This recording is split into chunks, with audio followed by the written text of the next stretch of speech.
അപ്പോൾ ഇന്നൊരു ചെറിയ സ്ക്രൂ ഡ്രൈവർ ഉണ്ടാക്കിയല്ലോ. നമുക്ക് ഡ്രില്ല് ചെയ്യാൻ അതുപോലെ തന്നെ സ്ക്രൂ മുറുക്കാനൊക്കെ ഉപയോഗിക്കാൻ പറ്റുന്ന ഒരു മൾട്ടി പർപ്പസ് സ്ക്രൂ ഡ്രൈവറാണ് ഈ കാണുന്നത്. അപ്പോൾ അതിന് നമുക്ക് വേണ്ട സാധനങ്ങൾ ഞാനിവിടെ കാണിക്കാം. നമുക്ക് വേണ്ടത് N20 ഗിയർ മോട്ടറാണ്. അപ്പോൾ ഇത് ചെറിയ സൈസിലാണ് വരുന്നത്. അപ്പോൾ ഇതിൻ്റെ ഒരു വലിയ സൈസ് മോട്ടറും കൂടി കിട്ടാനുണ്ട്. അതുപോലെ തന്നെ ഇതേപോലെ നമുക്ക് ഒരു കിറ്റ് വരുന്നുണ്ട്, മിനി മോട്ടറിൽ കണക്ട് ചെയ്ത് ഡ്രില്ല് ചെയ്യാൻ പറ്റുന്നൊരു കിറ്റ്. അപ്പോൾ അതും ഒരു 350 രൂപയ്ക്ക് വാങ്ങിച്ചാണ്. അപ്പോൾ അതിൻ്റെ കൂടെ ഇതേപോലെയുള്ള അഡാപ്റ്ററുകളും നമ്മൾ ഷാഫ്റ്റിലേക്ക് മോട്ടറിൻ്റെ ഷാഫ്റ്റിലേക്ക് പിടിപ്പിക്കാൻ ഇതേപോലൊരു ഹോൾഡറും കാണാൻ പറ്റും.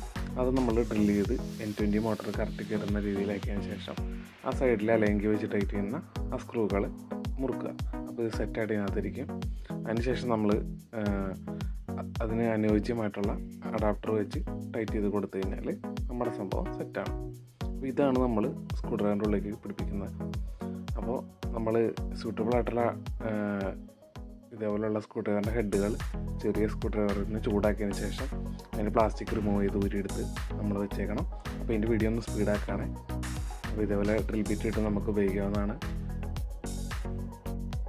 അപ്പോൾ നമ്മളുടെ വീഡിയോ ഒരുപാട് പേർക്ക് യൂസ്ഫുൾ ആണെന്ന് വിചാരിക്കുന്നു. PCB ഡ്രിൽ ചെയ്യാനൊക്കെ അതുപോലെ തന്നെ നമുക്ക് ഈ ഗ്രൈൻഡ് ചെയ്യാനെല്ലാം റിവേഴ്സ് ഫോർവേഡ് ഡയറക്ഷനിലൊക്കെ കറക്കാനായിട്ട് നമുക്കിതുകൊണ്ട് സാധിക്കും. നമ്മൾ ഓൾറെഡി ഇതിൻ്റെ വീഡിയോ ഒരെണ്ണം ചെയ്തിട്ടുണ്ട്, യൂട്യൂബ് ചാനലിൽ കിടക്കുന്നുണ്ട്.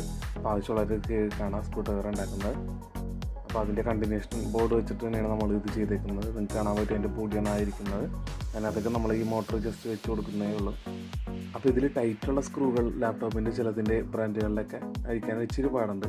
അല്ലാത്ത ബാക്കി ചെറിയ ഡിവൈസുകൾ ഫോണും മറ്റു കാര്യങ്ങളൊക്കെ ഈസി ആയിട്ട് നമുക്ക് അഴിക്കാനായിട്ട് ഇതുകൊണ്ട് സാധിക്കും. അപ്പോൾ നമ്മുടെ വീഡിയോസ് യൂസ്ഫുൾ ആണെങ്കിൽ മറ്റുള്ളവർക്ക് ഷെയർ ചെയ്ത് കൊടുക്കാൻ മറക്കരുതേ. അപ്പോൾ അതായത് ഇങ്ങനെയാണ് നമ്മൾ ചെയ്തിരിക്കുന്നത്. മൈക്രോ USB ചാർജിങ് ബാക്കിൽ വെച്ചിട്ടുണ്ട്. ഫ്ലക്സ് ക്വിക്കും അതുപോലെ തന്നെ കോട്ടണും വേസ്റ്റിൻ്റെയൊക്കെ ചേർത്താണ് നമ്മൾ ഒട്ടിച്ചെടുത്ത് സെറ്റ് ചെയ്തെടുത്ത്. ഇങ്ങനെയാണ് നമ്മുടെ ഫൈനൽ ലുക്ക്.